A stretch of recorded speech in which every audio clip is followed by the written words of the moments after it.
So for people listening thinking, well, if my emotions are going to take control of this and they're all over the place, then, am I doomed? So what would you say to people who are feeling like, I want my head in control here, not my emotions? What do I do about this? The short of it is you're doomed. And I don't mean, no, but really is, there's a lot, like I see a lot of investment commercials that'll say, we take the emotions out of investing. It's like, no, you don't. Nobody takes the emotions out of investing. You will always have emotions. They'll never go away. The question becomes, what actions do you take as a function of your emotions? Are your emotions in control of you, or are you in control of your emotions? Or at least if you're not in control of your emotions, are you in control of how you respond to your emotions? Hey there, and welcome to Money and You. I'm Michelle Perkins, your host. My search for more fulfilling work led me to career and business coaching, where I stumbled upon a game-changing discovery. Money issues often start with our mindset and habits. You see, our relationship with money is the key to overcoming those frustrating financial obstacles. As an entrepreneur, coach, and problem solver, I'm passionate about helping you create a great relationship with money. Because, turns out, that's the foundation for a limit-free life. Each week on Money and You, I speak with amazing guests about all things money, mindset, practical tips, and everything in between. We're here to give you new insights, education, and empowerment so money can be one of your favorite relationships. So join us for some lively conversations and let's transform your financial life together. Hello. Welcome to another episode of the Money and You Show. I'm Michelle Perkins, your host, and very excited to bring a fabulous guest to the show today. And he is quite aligned with the limit-free life philosophy of understanding your relationship with money and the psychology behind money. And he's also a financial planner and advisor. So I love when people in the industry blend those things because it's rare, actually. We don't see too many of them. So I'm going to introduce you to our guest, and then we're going to dive into a lively conversation, like the intro said. So founder and CEO of Paradigm Shift Financial, Thomas Blottenberger, CFP, CHFC, ABEP is not your average financial planner. He's an American dream experience leader, guiding individuals to actualize their American dream by aligning their mindset and financial investments with their greater purpose. When Thomas entered the world of financial planning in 2010, he discovered that the industry was colder and more impersonal than he had imagined, strictly focused on commissions and quotas over people. Paradigm Shift Financial provides breakthrough education and tools to help individuals and their families transform their financial futures. Thomas is committed to allowing his clients to change their relationship with money from one of worry, stress, and scarcity to one of peace of mind and freedom. He firmly believes that when people discover their true purpose for money, they can utilize the Nobel Prize-winning science of investing to make more meaningful, impactful financial decisions. Welcome, Thomas. Thanks for having me. Yeah. I remember that suit picture. Man.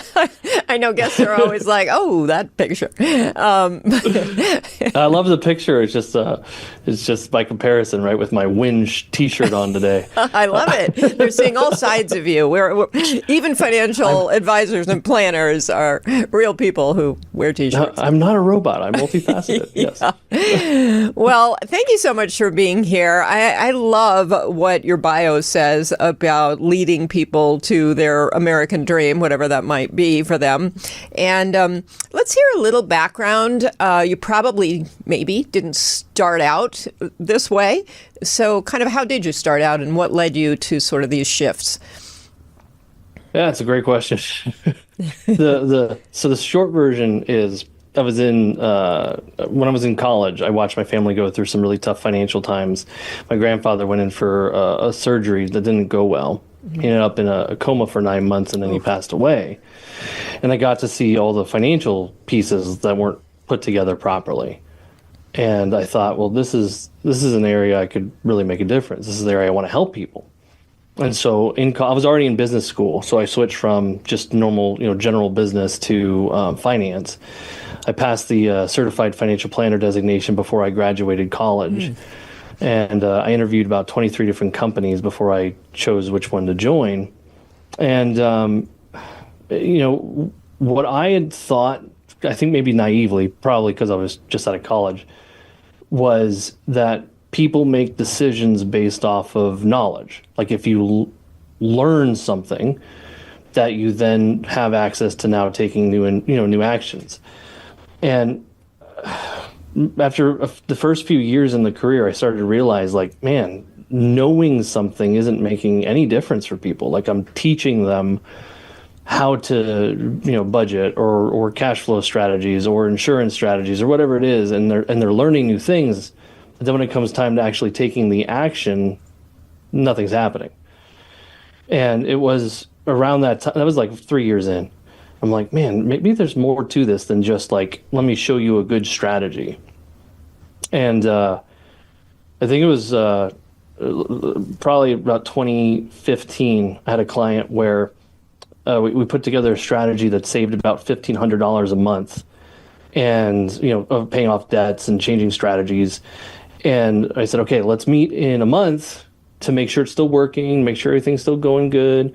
We meet a month later, and all that $1,500 is now somewhere else. It's been spent again. And I think the average financial advisor, I think the average person puts the blame elsewhere and goes, what's wrong with them? Why are they doing that? That's crazy. And instead I looked at like, well, why wasn't what I taught effective? Why is it that people don't make decisions based off of just learning something? And that's basically what led me down this path. I started to learn new things. I started to discover, hey, actually, weirdly, your mind has a lot to do. How you think about things has a lot to do with the actions you take. And that all culminated to me even learning that the investment strategies I was using at the old firm weren't good. Like they actually hurt people. It was gambling and speculating with their money instead of actually prudent investing strategies. And when I learned that, along with the mindset, I decided to leave and start Paradigm Shift. Wow. And that's it's been about 6 years now, 7 years, 7 years. And that's just been a journey of discovering my own brain, how I think, how I operate, so that I can impart that to other people. Yeah, it's fascinating. I love hearing that story because I feel like I had that same journey, only you figured it out much sooner. 3 years is really great. Probably took me 20 years in finance accounting to finally learn that for myself, because I was the same. I was like, the more, as long as you have the knowledge, you'll be fine. Well, then I took myself and our family into a pretty poor financial situation. I had to ask myself too, like, why? What's going on here? And once you start digging into how your beliefs and your thoughts about money dictate what you do with it, and the knowledge just goes, flying to the back of your head somewhere, and you operate based on your emotions. And so, I've become obsessed with this topic because I think everybody could have far more, more money, abundance, whatever you want to call it, overall, if you understand yourself and you can observe your thoughts and shift them into something else. I love Shift Financial. That's such a, that's such an appropriate kind of name. So how do you actually implement some of this with clients? Because they probably aren't onto this. They want to go to you and have you tell them what to do and think they're going to do it. Right. Yes. Well, sometimes it's even better. Sometimes they think they're going to tell me what to do. And I think that's a big flaw. I will say I think that's a big flaw of the financial industry in general. Is you said it when we were starting the conversation that it's kind of rare to have someone actually in the industry that's practicing in the industry also talk about these topics. And the reason is pretty simple. I mean, the majority of the industry is akin to or equivalent to salespeople. Not that that's bad, it just doesn't necessarily work, right? If I'm employed with a company and my revenue is generated predominantly off of commissions, I have less of an interest in spending the time, the effort, the energy to coach you, and more of an interest trying to convert your mindset into buying the product that I have to sell. And so there's certain instances where the product that someone has to sell may not even fit, but the industry teaches you to try to make it fit. And I think we're starting to see a little bit of a shift away from that. That's why fiduciary is becoming such a buzzword. That's why, actual planners and CFPs and things of that nature are becoming more purposeful or sought after. But I would say, I'm going to answer that question in a slightly roundabout way. The first piece is, one of the questions I get asked a lot these days is about fiduciary. And people will say, are you a fiduciary? And by law, most people have to be fiduciaries now. And what the definition of a fiduciary is that you put the client's interest above your own. But then I usually follow up with a question that starts to engage some interesting conversation, which is, how would you know if the person that you're working with is actually acting in a fiduciary capacity? How would you know if they're actually putting your interest above their own? And that's where it gets a little interesting. So how I would answer that question and how I help people shift their mindset, so getting back to the main topic of your question, is people have to actually be willing to learn in my process. They have to actually take on the role of student and participate. I don't let anybody actually work with me unless they're open to learning about how some of this stuff works, how their own brain works, what the actual science is around investing, how they're investing compared to what the Nobel Prize winning research says. I've had people tell me, hey, listen, I don't want to learn any of that. I just want to give you my money. And I go, nope, sorry. It doesn't work that way. Yeah. And I think that's also rare, because the majority of the industry would be like, oh, okay, you don't want to learn, but you want to pay me? Oh, okay, great. Well, and don't you think most of the time they don't want you to learn? That's just something they're not really prepared. They're not teachers. They're there to, some are, but. So one of my mentors named Mark Mattson, he's frequently on national TV. And there was this one segment where he was on national TV kind of sharing some of the science and telling people, it's not, the actual quote is, it's not, brain surgeon rocket science stuff.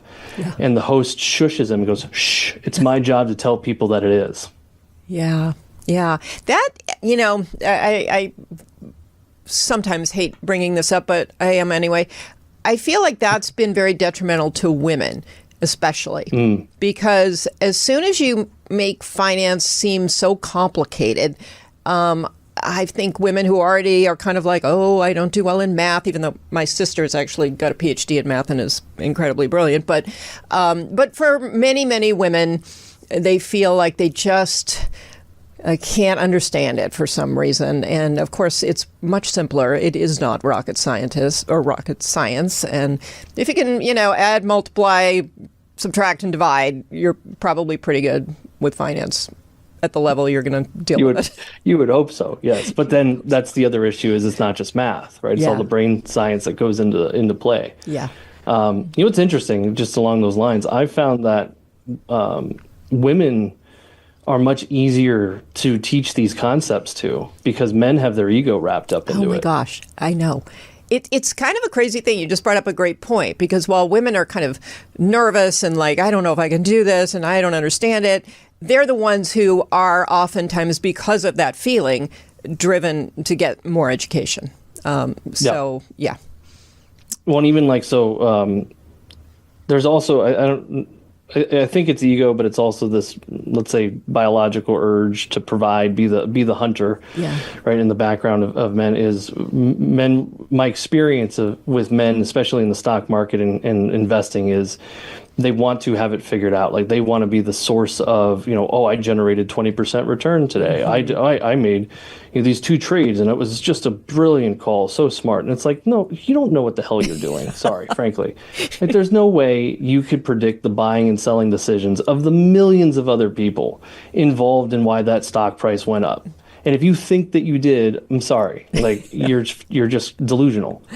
And women tend to get that concept a lot easier than men. And I'll be frank, it took me a while too, because it's nice to feel like you have some kind of control. And anything I've ever had to change my mind around or actually like learn something that challenged the way that I thought, there were claw marks all over it before it was given up. Yeah. And that tends to be the case with men, and women just, again, I don't know if it's instinctual, what it is, but they like, there was an amazing lady client that I brought to the one of the events, and on day 2 of the event, she stands up and she says, for most of my adult life, I always just thought like this was something I would never understand. Investing and managing my money was just something I would never get. I thought I'm smart in all these other areas, but this area I'm just not smart in. She goes, I finally realized from this class that it was all the other people I worked with that didn't know what the heck they were talking about. And that it's actually pretty easy to understand when you're not all stuck with all the smoke and mirrors about it. Wow. Interesting. Yeah, very interesting. Well, and again, everything you're speaking to really is mindset. It is, how do I think about this whole area?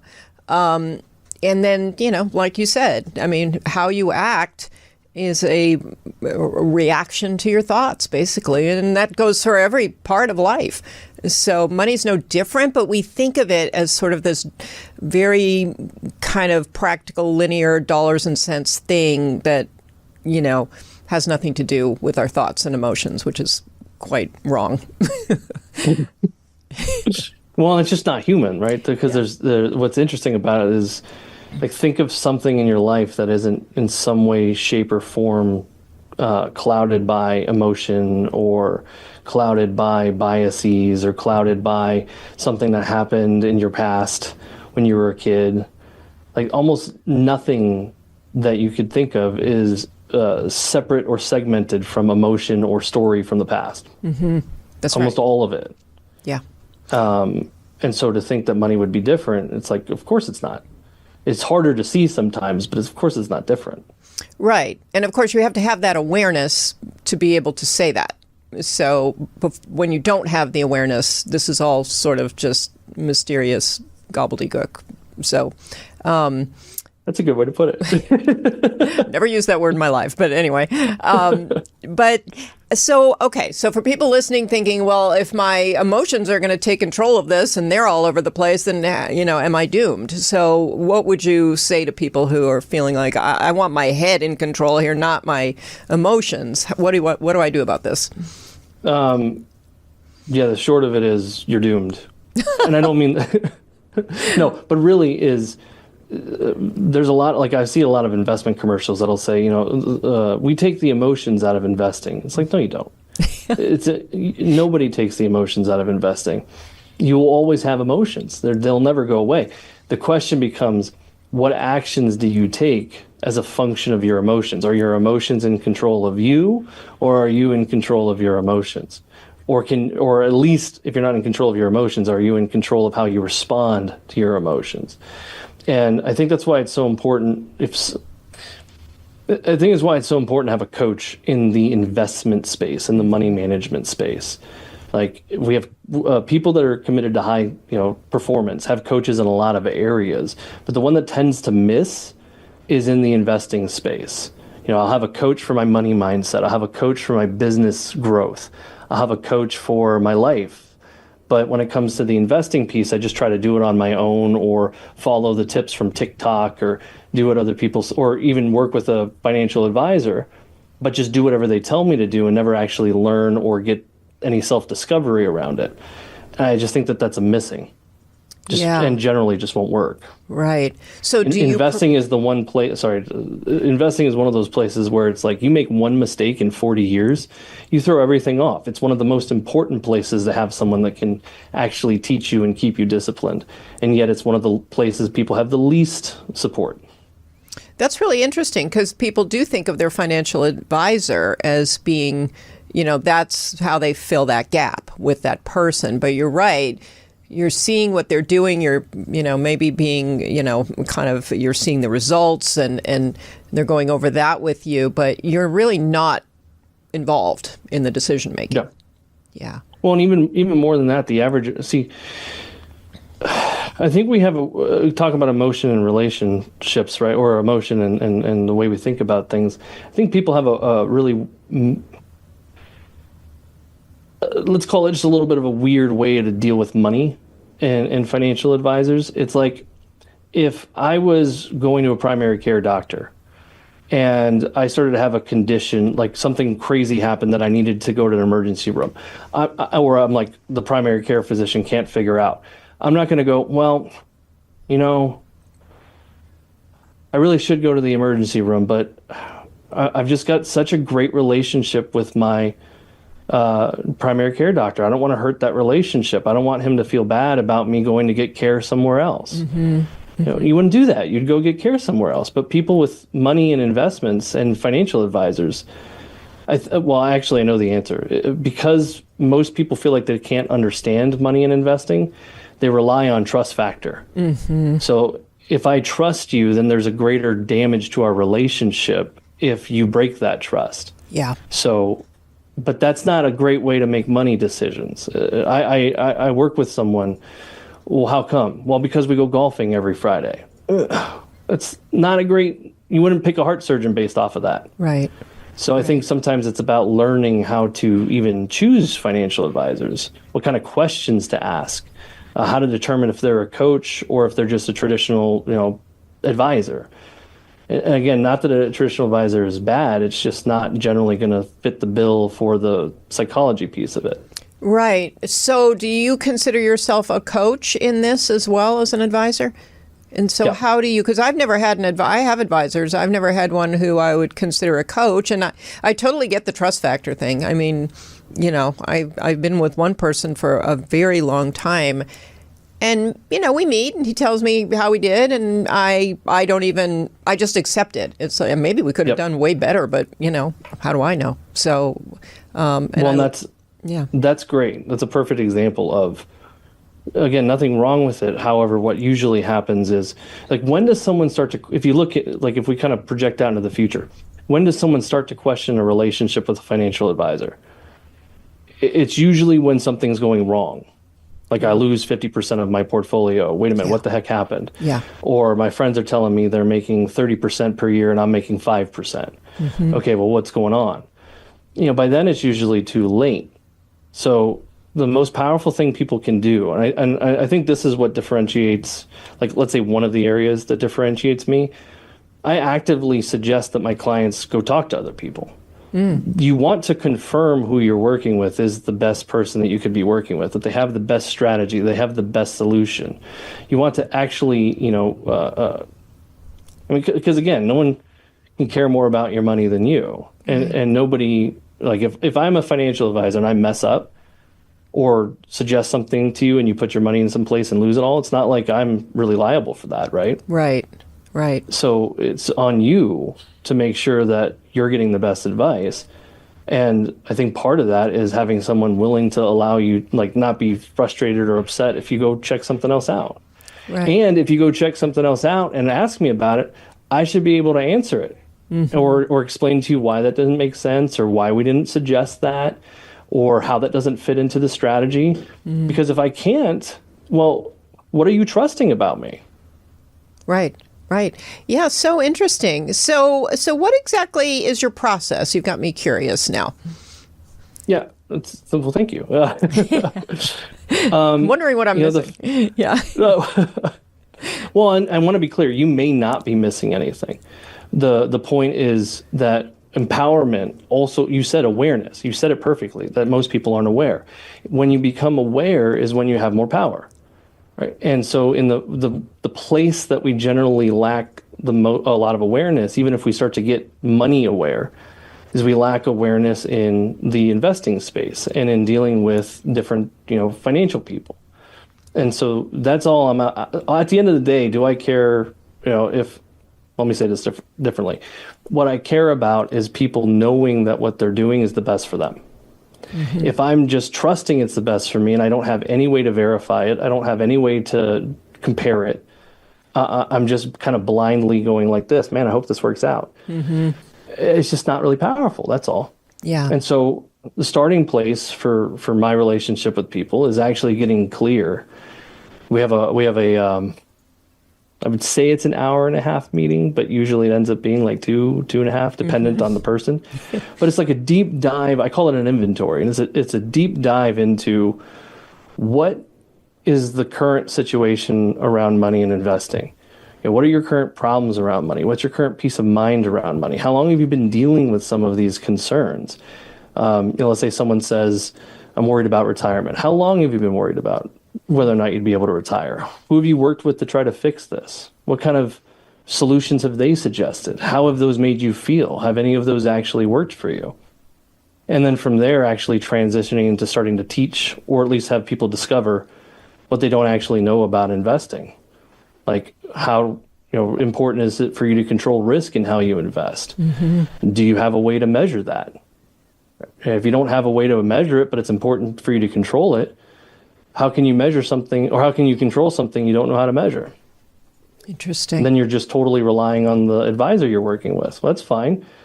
But when you find out they're measuring it or not is when it all goes to shit. Excuse my language. I don't know if I'm allowed to say that. You're very loud. Anything's allowed. Well, within some. Okay. Or even like diversity. Here's a great one. Even diversification. I ask a lot of people, is diversification important to you? And most people will say yes.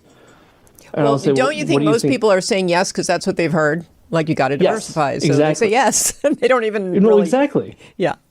And so I'll say, well, do you understand, what diversification is supposed to mean? And most of the time the answer I get is, well, you don't have all your eggs in one basket. It's fine, but it's actually a misunderstanding of the scientific principle of modern portfolio theory. The actual science of diversification is, if we were to put it into a metaphor, is don't have crappy eggs. So that would mean I need to actually be able to determine if something is a crappy egg or not. Yeah. Yeah. Interesting. And so if like as another metaphor and analogy, most people, when it comes to investing, are sitting in a car, like an Uber driver, or like an Uber, right? Where they don't know what any of the signs mean.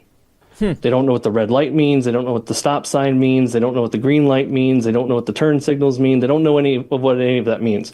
So they're just blindly trusting that the driver knows what they're doing, hoping that they're going to get to their destination safely. Meanwhile, probably freaking out about stuff they don't need to be freaking out about, and not worried about stuff they should be worried about. Like if the driver runs a red light, but I don't know what a red light means, I'm not going to be worried about that, but I probably should be. Yeah. Wow. So great analogy. my process with thank you. My process with investing is I don't need someone to understand the science to the level that I understand it, but they need to be able to know the signs so that they can hold me accountable and that they can hold themselves accountable. If your advisor metaphorically runs through a red light, you should be able to know that, and you should be able to call them on it. Hey, wait a minute. This wasn't part of our strategy. You said you'd never do this. Why? But I'm seeing this now happen. Why is that the case? Yeah, that's very interesting. And it makes me think about my own dad, who always had financial advisors, but kept himself so knowledgeable about all of it. So I would hear him on the phone, and he would be choosing a lot of things, and then they would have sort of a back and forth about it. But he knew what he was after, and when things would happen, he knew what was going on, and then he would call them versus, either silence or just kind of going with it, I guess. But I never really thought about it that way until you just mentioned it. I just thought he was a very detail-oriented research scientist kind of guy, so I thought that was just his personality. But that's actually a great strategy to implement with this. So yeah. Well, and so it sounds like your dad was a super smart dude, and he did a lot of research. Yeah. And a lot of like maybe he spent. This was like an additional hobby of his, of spending a good amount of time looking at this kind of stuff. Yeah. So if you're not the kind of person that wants to do that, or, because there's on one hand, no one can care more about your money than you can. But on the other hand, it doesn't want to be a second job where you're trying to figure out what to tell your financial advisor what to do. So it needs to just be knowing enough to hold someone accountable while still allowing them to do their job. So I'll give you an example. Like I have a promise to clients that we're not going to speculate and gamble with their money. one of the ways that advisors speculate and gamble is they constantly move money between funds. Oh, this fund's really great. This one's 5-star rated on Morningstar. It's so good. And then next year, hey, we're actually going to move to this strategy instead. And then the next year, hey, we're going to move to this strategy instead. And if you take the principle that no one can predict the future, then the amount of bouncing around you do in your portfolio is generally not going to work very well. That's really There's interesting. actual. Because I thought that was just a natural part of it, the whole rebalancing thing, and you do that, regularly. So So rebalancing is entirely different. Okay, So okay. rebalancing is valuable, but Okay. rebalancing is entirely different from just moving money for no reason. okay. So why would they do that, moving for no reason, to make it look like they're doing something? Well, I mean, what is that? Yeah. Well, it's like this. When I say no reason, what I mean is no scientific or logical reason, just a hunch, right? So again, there's studies that show that the mutual funds or the investment strategies that were like the top last year, like Morningstar rated, top rated, the next year usually are the lowest ratings. Interesting. But usually financial advisors follow the ratings. If they're picking their own investments, they're following the rating structures. So they're going to put money into the top rated mutual fund. It's not going to do well the next year based on all the studies about it, which means they're going to have to justify what they're doing. How do I justify keeping you in a fund that just tanked? Yeah. So now I got to move to another fund. But all of that is gambling.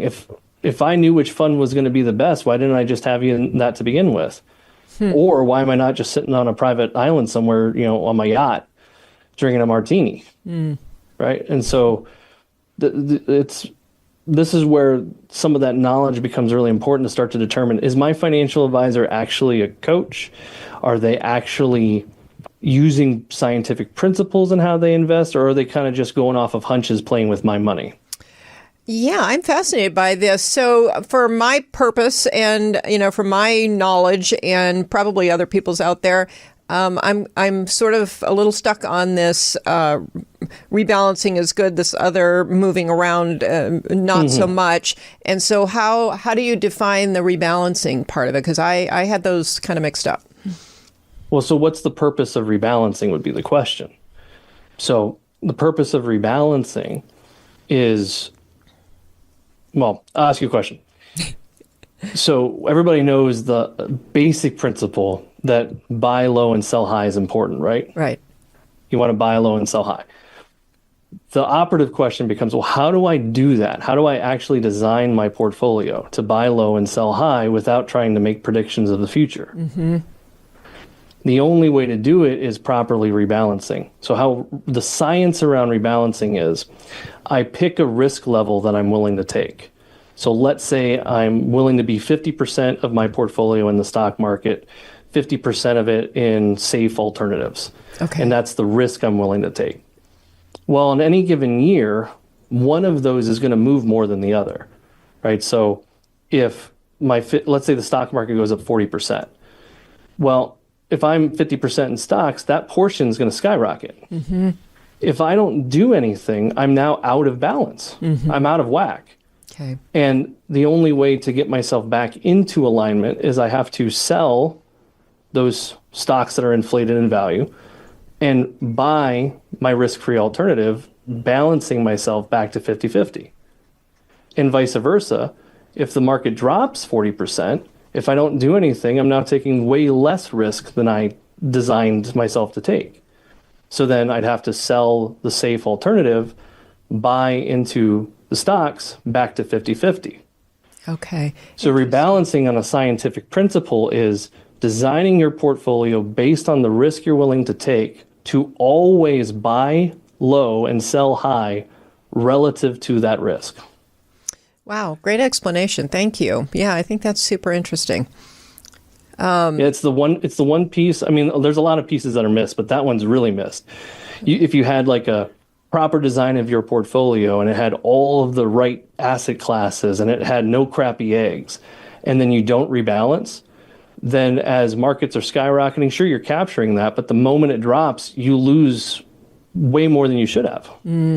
Okay. Okay. So it's mitigating those losses basically. Yeah. Yeah, it's a terrible example because we don't gamble, but it'd be the equivalent of winning in a casino and taking some of your winnings off the table. Yeah. Yeah. Well, and of course, buy low, sell high. Nobody actually knows where the low is or the high is. So there's always a bit of, guesswork, or maybe it's not. If you're doing it more scientifically, maybe, that's the wrong word for it. But in my case, it's guesswork. Yes. Well, it would always be guesswork it's always guesswork. And I'm going to say it's rare that financial advisors can make blatant, statements like this, but I'm going to make it. It's always guesswork if you are not rebalancing for risk. Okay. Because the only reason you'd be rebalancing is because you are trying to predict future movements. Mm-hmm. Okay. Yeah. Very, very interesting. I wanted to make sure we got in some things that are like near and dear to my heart. One is investing for purpose. It's something that you've talked a little about. And since my whole Limit Free Life company was originated on people being on purpose and finding work that was purposeful. So what do you mean by that? Well, it's a good question. It's a long answer. Here's the short of it is, everything has a purpose. Anything in someone's life has a purpose. They just generally don't determine it for themselves. It usually has like a default purpose. Interesting. So if we look at money, right, and you look at how human psychology and the brain works, what's the purpose, the default purpose of money? And the default purpose of money is survival. Mm-hmm. And so the weird thing about that being the default purpose for money is that there is no amount of money that will cause me to feel having survived. Interesting. If I have $1 million, I will see and this is again just how the brain works. I have $1 million. I see someone with 10 million. I feel like my survival odds are lower. I need to get to that 10 million. I get to that 10 million. I see someone with 100 million. Again, in the competitive arms race of the psychology of survival, now I'm inadequate. I need more. Mm-hmm, mm-hmm. And this stems back in the day. Literally, you would die if you didn't have enough. If you had a small tribe and there was a bigger tribe across the hill and they had more stuff than you, and they came over, they would take your stuff and kill you, and take your family. Right? And so there's this biological urge to survive, and the brain interprets the money conversation the same way it would interpret, having more troops or having more resources than a neighboring civilization. And so it always has a purpose. And that's the reason why we say, like cliche, money can't make you happy. But the reason money can't make you happy is because there's never enough to feel that you've made it. Yeah, isn't that such a trap? Because people are constantly thinking, well, if I can just get to this point, if I can just get $1 million in my retirement, I'll feel great. But that's a myth. I mean, maybe you do. Certain people will. But most people, like you say, you get to that next level and there's a level beyond that So I think that's a really, really interesting point. So what do you do about that? I mean, you don't want to chase a moving target for your whole life. Right. Well, so the answer, and it's not a simple answer, but it's also not complicated, is if everything has a purpose and the default purpose of money is survival, then the opportunity is to create my own purpose for it that's greater than survival. Mm-hmm. And so that we have a whole 2-day class that's designed around both the science of investing and the mindset of purpose. It's called the American Dream Experience that you mentioned in the bio. But that's, there's a science to it. There's actual brain science around creation of purpose and why it's valuable, and how almost everything that's really been done in life that's astounding that you look at and go, whoa, how'd that happen? It's happened with someone that created a purpose. Mm-hmm. Yeah. And so everybody has the opportunity to create a purpose. You just need to discover what that looks like. Yeah, I love that. And I love the application to money. I mean, purpose also has been proven to help people just be happier in their life and have a longer life. I mean, you don't want to you don't want to leave too soon when you have a big purpose out there that you need to fulfill. So purpose serves so many functions, and I kind of love the idea of it with within that realm of money as well. Yeah. And so, well, in that realm, right? If I have a purpose for money, then it becomes really important that my investing. So we said investing with a purpose. Well, if I have a purpose for my money, then my investing also needs to follow suit with that purpose, right? And it becomes much more important what I do. So, like, if my default purpose is survival, then it doesn't really matter if I gamble with cryptocurrencies or commodities, or if I spend 24/7 doing day trading. Right? That's not as important. But now let's say my purpose is to leave a family legacy and to be present with my kids. Okay, well, how much time does day trading take away from that? And does it actually produce the result of leaving the legacy that I want and being able to be present and spend time with my family and my kids? If the answer is no, then that's a reason to give up that action. Besides the fact that it generally doesn't work, it's to give it up because you have a purpose greater than just the pursuit of the pleasure or the pursuit of the addiction. And that's what, again, most people miss. And this is where I said men are sometimes a little harder, is if the creating a purpose sometimes requires the humbling of the ego. And that's where let's say there's a little bit more friction. I work well with men. I don't want to put it out there I don't work well with men. They just usually require a little bit more tough love sometimes. Yeah. And I'm just curious how, when you talk about things like purpose with them, I mean, that's probably a little new and kind of a fresh thing to talk with your advisor about. What kind of reaction do you usually get? Well, I'll give you a real life example of one conversation I had with my dad. My dad was a day trader for 20 years, every day in and out. I grew up in Hawaii. We were in Hawaii. And he'd wake up at 3 o'clock in the morning, do some trades, go back to sleep, wake up at like 5, do some more trades, go back to sleep, wake up before the market closed, did some more trades, went out and ran his real estate business. Oh, okay. And then would come home at night, look over the charts, and go back to sleep and do it all over again for 20 years. They even moved to the East Coast to be more on a time zone friendly to day trading. Wow. And I had him attend the 2-day workshop, the American Dream Experience. And day one, we're talking about purpose. And he was saying, well, it seems really good, like really motivational, but I don't really see how it applies or how it's really going to change anything about what I'm up to. And so him and I are talking, and I'm talking about it's not motivational. It's actually, purpose can be that thing that makes a huge difference for you. And we were talking about it, and he's kind of laughing it off a little bit. And I said, listen, you need the purpose because you need your money to last for another 20 to 30 years so that you can fulfill on what's important to you. And I know family is incredibly important to you. And he kind of laughs a little bit, and he says, boy, I'm not going to make it another 20 or 30 years. And I stopped, and I put on my coach hat. And I said, yeah, you're right. You're not.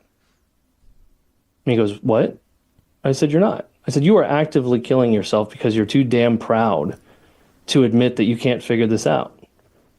And you're too proud to let go of the desire to be the one who masters it instead of just being present with your family and working on your actual purpose with it, which is, I know, family. You do everything for family. You're one of 7 kids, and you're the only one who's ever helped your mom.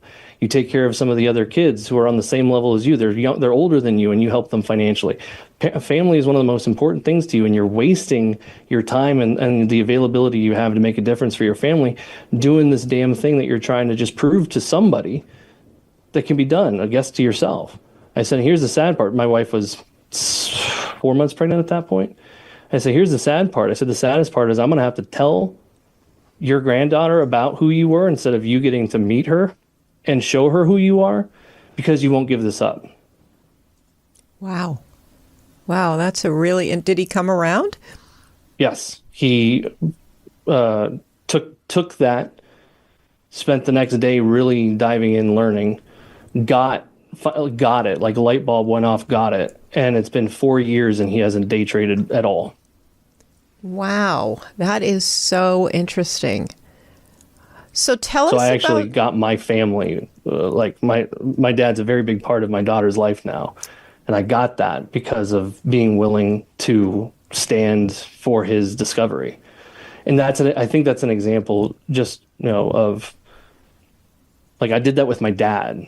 I'll do that with anybody to make a difference. So you don't have to like it, but I'm committed that your life works. And I'll challenge whatever it takes to challenge to have your life work, which again, I think is different than the traditional financial advisor. yeah, and that's very interesting. And having an outside observer is always valuable. We can't see what we're doing. Once it becomes a habit over a long period of time, we need somebody else to look at us and say, "This is what I think is going on." But that American Dream experience is sounding really, really intriguing. So, can you tell us a little about that and how people can find out about it? Yeah, sure. So the short of it is, it's actually what caused my business transformation. I was so this was 8 years into working with an insurance company, and on my journey of figuring out how the brain works and what part the brain plays in all of this, and along the line, I started to realize that the investing stuff we were doing wasn't working, and it was literally like our company would bring in a wholesaler to talk about an investment strategy. Wholesaler would talk about the investment strategy. If it sounded good, we would go then share that with our clients. And it was literally nothing more than the blind leads the blind. Like the company brings in a wholesaler spins a story. We like the story. We spin the same story to the client. Nobody's verifying along the way what's actually going on. And so started to realize like it wasn't working. Like we put them in a strategy. They wouldn't make money or they'd lose money. They'd be upset. We'd talk to the investment company. They would say, try this other strategy instead. We'd move them to that other strategy, and it wouldn't work. And then it was just rinse and repeat. And along the way, I learned about my now mentor, Mark Mattson, so a company called Mattson Money. And in 2017, I attended a 2-day session. Whereas someone 8 years in the business as a certified financial planner and a chartered financial consultant, in that 2-day discussion, I learned more about the actual scientific principles of investing than I'd learned in my whole career. Wow. And it blew my mind. And I went back to my old firm and said, we need to teach this. And they said, well, we can't, because if people learn to not be afraid of this stuff, they won't buy the insurance products. And that's where we make most of our money. And I was like, oh, okay. Wow. I didn't know that. And so I left 2 months after that conversation, started Paradigm Shift, and partnered with Mattson Money for the money management piece, while I coach and teach the brain science piece. Along the way, there was a conversation about taking that 2-day event that was for strictly financial advisors. I was like, we need to actually turn this towards the public. Like the public needs to have access to this conversation. And they're like, well, we're actually working on that. We're creating it. And it's called the American Dream Experience. And it's a client-facing conversation about, again, the brain science, how the brain works, how to actually like notice where your brain's working against you when it comes to investing. We have this fun exercise we do in the event where we have everybody, it's inevitable. It always happens this way. We talk to them and we teach them about how biases work. And then we have them all pick 3 different companies that they would invest in if they had, $10,000. And then we put up 5 different stocks on the board and ask everybody to stand up if we picked one of their stocks, and inevitably 90% of the room stands up. Wow. Wow. And the point to illustrate is you don't pick things, your biases pick them. Herding bias, recency bias, hindsight bias, all of these different biases are actually what go into most people's investing. They don't even realize it.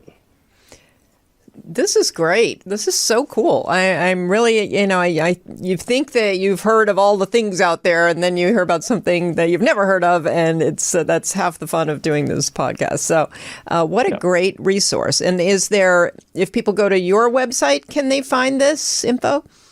Yeah, the best site to go to that happens to also be mine is it's a co-branded site with Mattson. So it actually teaches a little bit about the American Dream experience on the page, and it's paradigmshift.adxleader.com. Okay. I'll put that in the show notes too. Wow, Awesome. That's super amazing.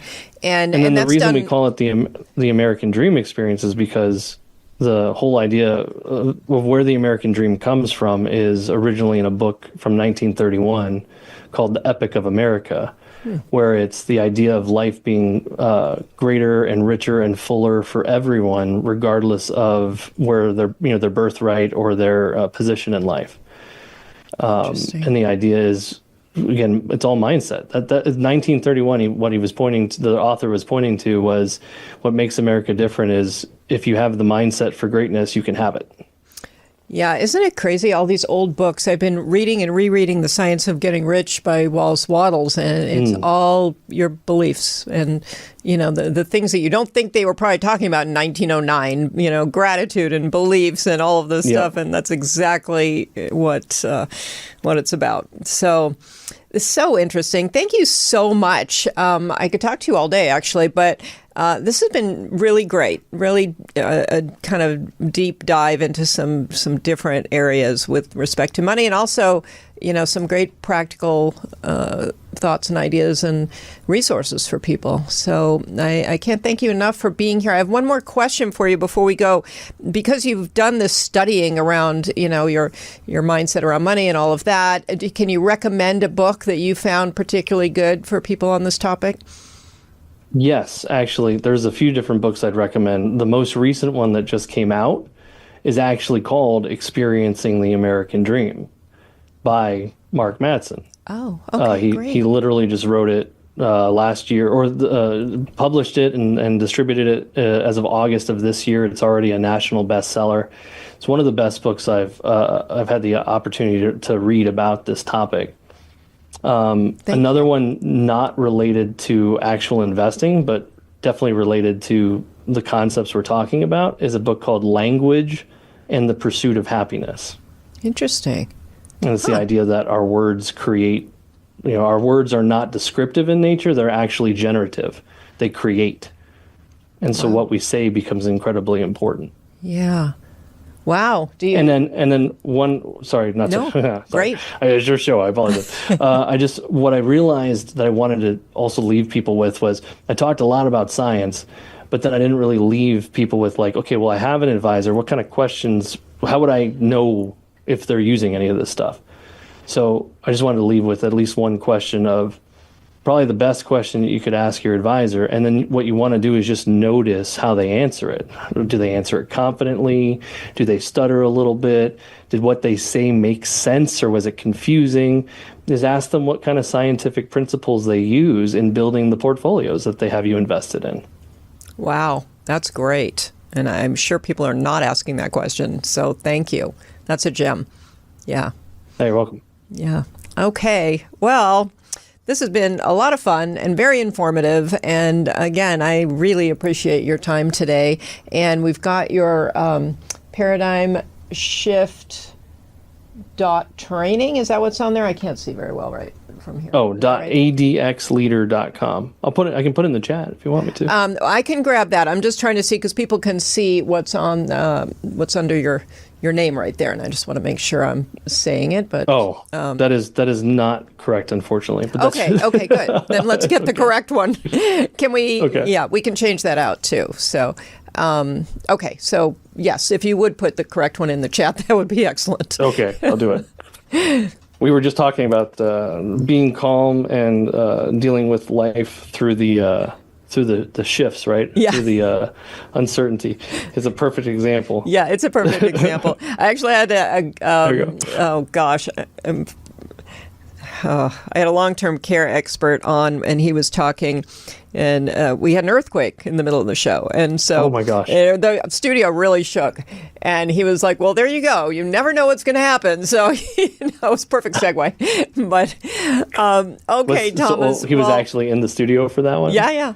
Oh, no, he wasn't in the studio. Just me shaking around. So I told him about it. And then he looked it up. Well, I'm telling him about it and feeling it. He's looking it up on Google and telling me what the magnitude of the earthquake was. So, anyway. Oh, my gosh.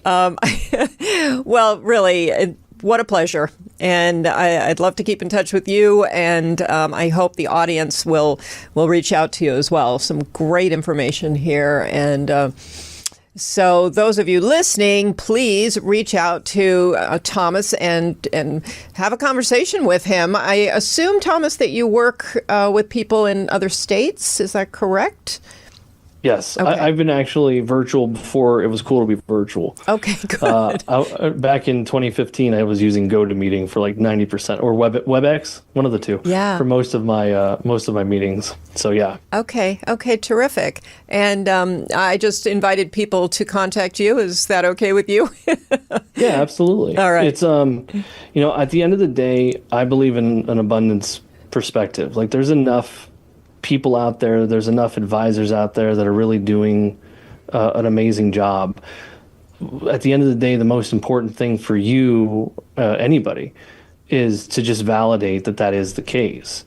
You don't want to wait till something goes wrong to find out if the person you were working with was doing the right stuff. Mm-hmm. And so at the end of the day, it's less important for me that they talk to me, and it's more important great, talk to me. I'm happy to. Yeah. But it's more important that they actually have confidence in their existing person that's not based off of blind trust. Mm-hmm.